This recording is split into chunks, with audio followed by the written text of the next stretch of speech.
Alright, this is my 93 Honda Accord. This is a 91 actually. CB7. Just bought it, getting rid of my other one. The other one has a body kit and all that, but it's a few body issues I don't want to deal with. So I got this one.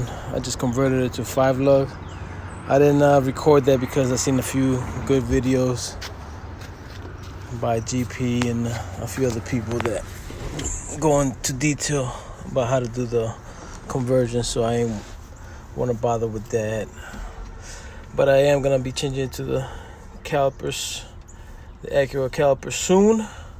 I'll record that, even though there's a few videos on how to do that as well that are pretty good. What I'm doing right now is I'm removing the dash. I'm actually removing everything for the single fact that I'm taking all these wires out. I'm upgrading my wires from my 2004 Acura RSX, and I got them right back here. I already went and got them, so now I just gotta upgrade the wires. So for that, I gotta remove all of this. Eventually I'll be going with the push start, with the smart start. You don't need the key, so all this will be covered. I'll be recording all of this so you guys could follow me and see the progress. But for right now, I'm gonna remove the dash. I've seen a few videos, but they're real shitty. What I should have shown first was how to remove this console, center console. But like I said, I was doing the 5-lug conversion, so I had to take out the emergency brake lines and everything and put it back in. So I didn't really record that. I will fix all that rust. Everything you see, everything is gonna get fixed. So the one thing about these cars is that water comes in. For some reason, when it rains, if you see, it's water in here. It's really bad. If anybody knows why this is and what I could do to prevent this, please hit me up in the link below, man, and let me know in the comment section so that I can take care of that. I think maybe the drainage plugs that are in here might be clogged. I will check on those when I take out the fenders. But for right now, like I said, we're doing the dash. So let's get back to it. First thing we're gonna do is remove these screws down here.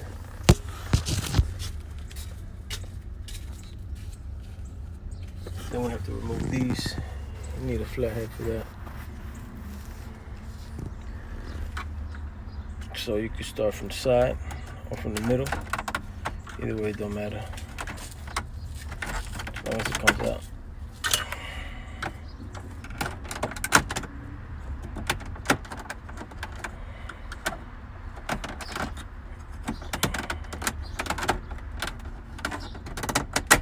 Try not to break anything while you're at it.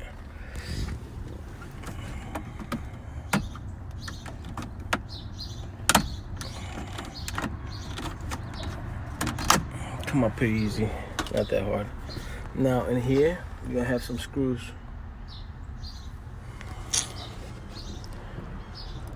Now in here, you're gonna have some screws. Get back to it. All right, so right here is a screw.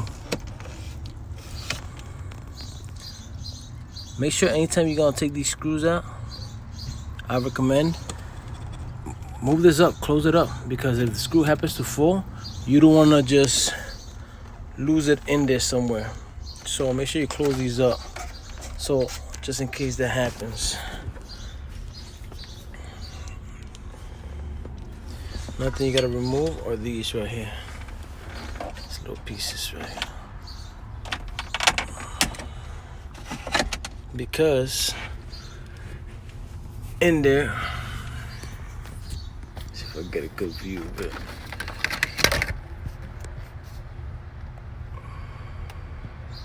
There's a screw under, see it? So you gotta take that out. These as well.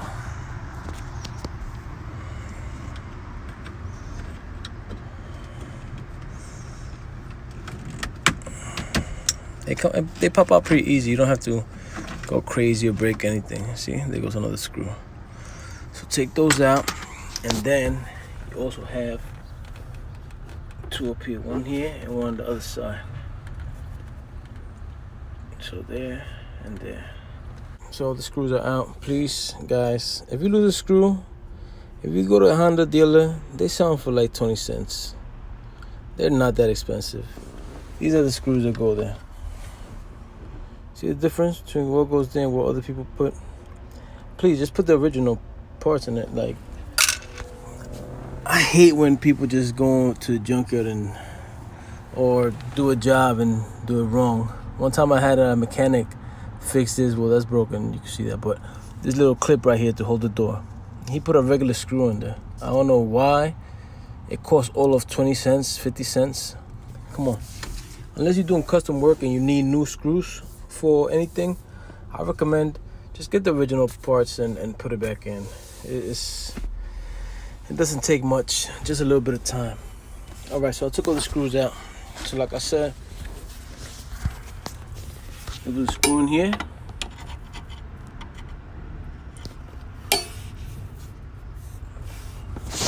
There's a screw in here. There was a screw in there. There was a screw in here. There was a screw in there. Right here, if you don't know what that is. It's right here. It's right underneath here. Then you have the screw up here, the screw in here, the screw in here, the screw that was in here, the one up here, and you got one in here. So those are all your screws. Once you have taken that out and you've taken all these plug-ins, it should come off. Oh yeah, the one's up here, don't forget. Once all that's out, it should come pretty easy. You don't have to take this one out. This one is just for future. If let's say you're gonna put an alarm, or you're gonna put something in your car that you need an extra outlet or a little button or anything, you can put it right here so that you're not putting holes around here or anywhere else. That's a good place to put it. When I used to have the underground lights on my other car, that's where I had the little button and just turn it on and off. What I'm gonna use it for, I don't know yet, but that's one. This one right here is another one that you could also use. It's pretty good. All right, so now this should come out pretty easy. Put the steering wheel down. Well, it is down.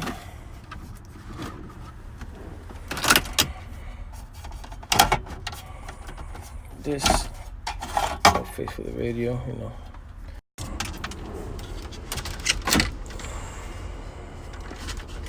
That's it.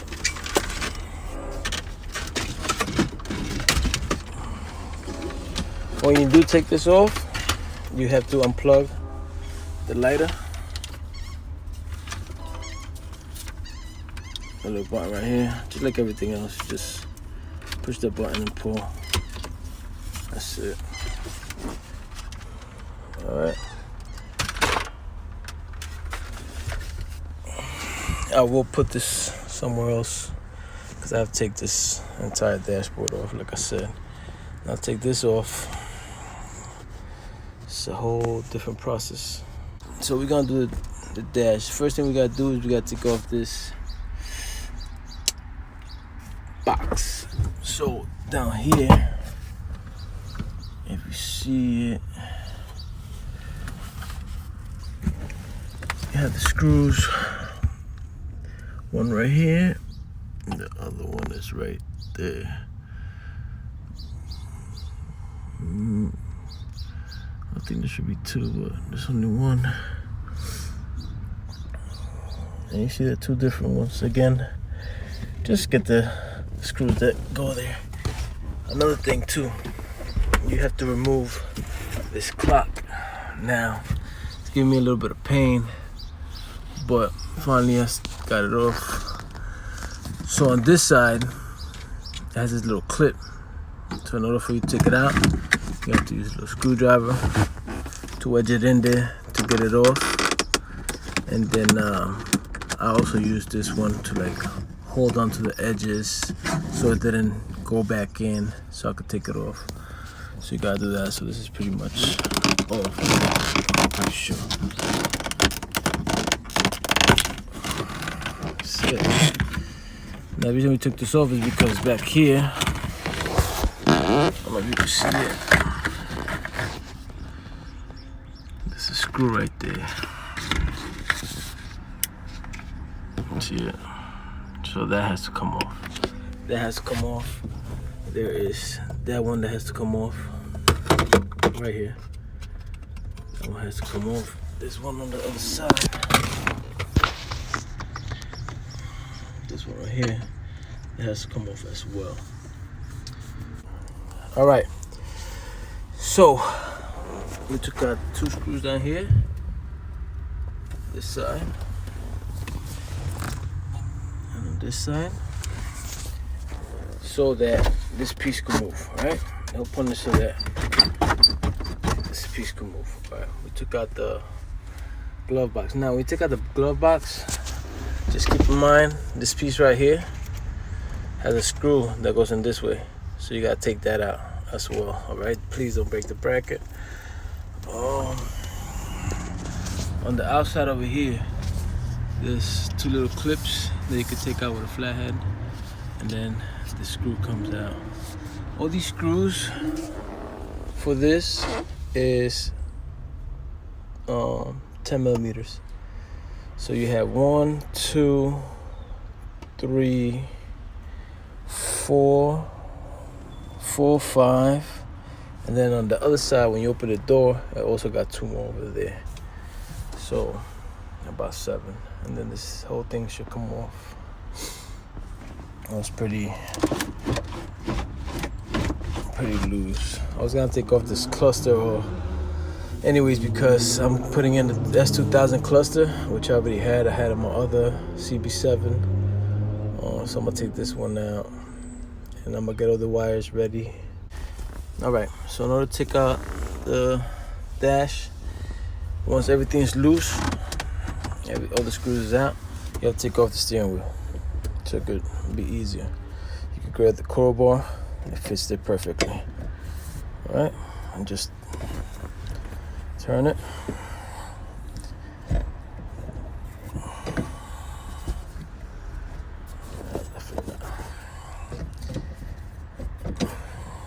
Just make sure when you put the steering wheel back on, you know which direction the steering wheel was facing.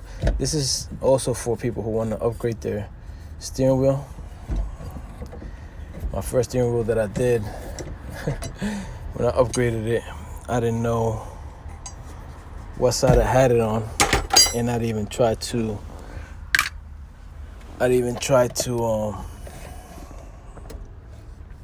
find out how I had it. So I ended up putting the steering wheel on sideways.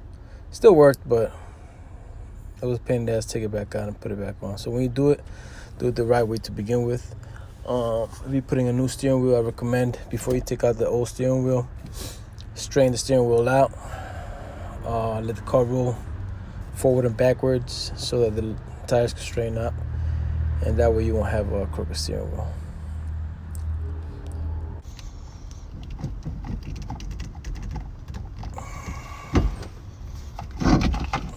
Alright, now you have a few wires in here. As you could tell, somebody had messed with it before. The screws ain't there. Usually you have to take out the screws from the back. The screws right there, the bottom. You take out those first so that you could take the steering wheel off. But somebody had already messed with that. There's a little clip right here. I don't know if you can see it. That you gotta unplug. You can see like this better.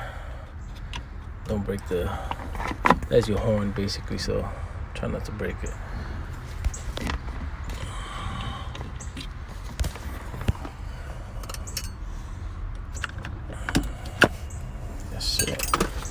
steering wheel comes off. Simple. Nothing with Honda made cars is complicated. Everything just takes patience, so just be patient. Alright, a few pointers before I forget. When you take this off, back here, it's gonna be these wires. You wanna unplug them.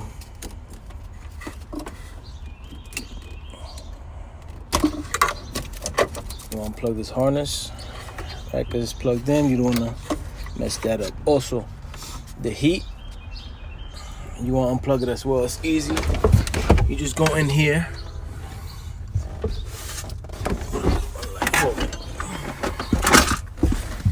You just wanna go in here,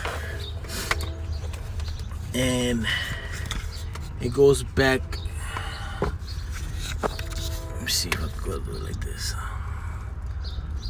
All right, you see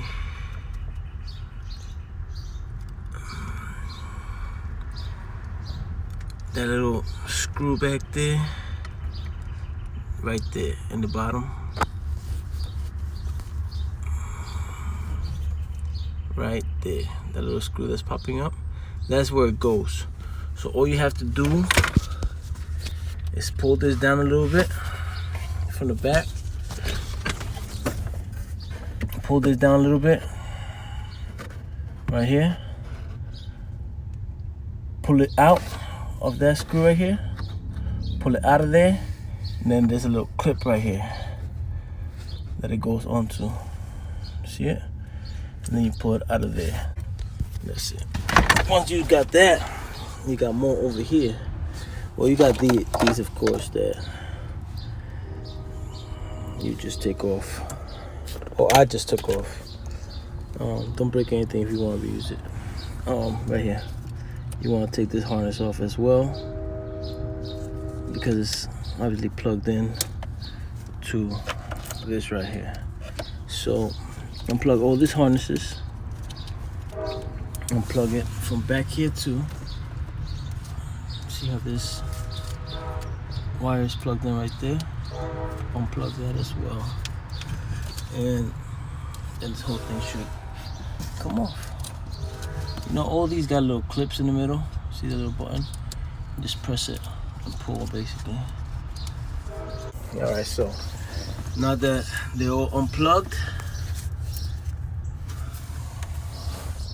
everything's unplugged, you could just continue to pull this out and put it somewhere. I don't know where I'm gonna put it yet, but I gotta put it somewhere. Like I said, this is coming off. This, I found one on eBay that is electronic. I don't know how good it'll work with this. I don't know if I gotta buy adapters to move things around the inside, like little motors to push and pull things open and close. I don't know if I want to go through that whole headache, but I mean, it still looks good. It's not faded or anything. This is just a little bit of wear and tear, but overall, it's pretty good. This cluster says 277,000 miles. Like I told people before, I don't really care about the mileage. It's all about how you maintain the car. And I got a pretty much new engine I'm gonna put in here, so axles, bushings, everything's gonna be new. So we'll take it from there. So if you're interested in following the project and seeing the progress, subscribe, like, or dislike. Just comment and let me know what you think.